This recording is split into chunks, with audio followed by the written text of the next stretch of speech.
Lepo pozdravljeni, moje ime je Nija Androjna in predavam v Novi Akropoli v Mariboru.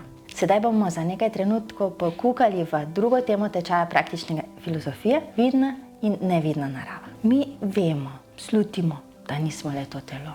Ne vemo pa dobro, kaj pa zares smo, če nismo le to telo. Kaj je za tem vidnim? Predstavljamo si naš planet Zemljo in kako tanek je sloj, na katerem vsakodnevno živimo, ki ga vsak dan vidimo, ki ga lahko utipamo. Pod tem površnim slojem so kilometri, ki jih slabo poznamo, ki jih mogoče poznamo teoretično, s katerimi se ne ukvarjamo. Kaj če je podobno s človekom? Če je ta človek, ki ga vidimo in utipamo, le najbolj površinski del človeka.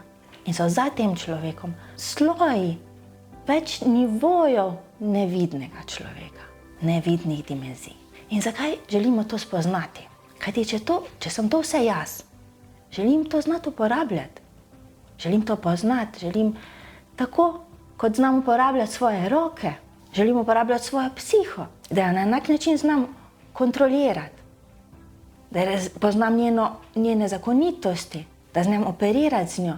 In na enak način, kot znam uporabljati svoje noge za hojo, usmerjati svoje telo, na enak način bi želela upravljati svojim umom, da ga vodim, usmerjam, da ne usmerja on mene. In ker ne nazadnje, bi enkrat želeli spoznati, kaj pa je tisto najgloblje, kaj smo, kaj je tisto, kaj najbolj resnično smo.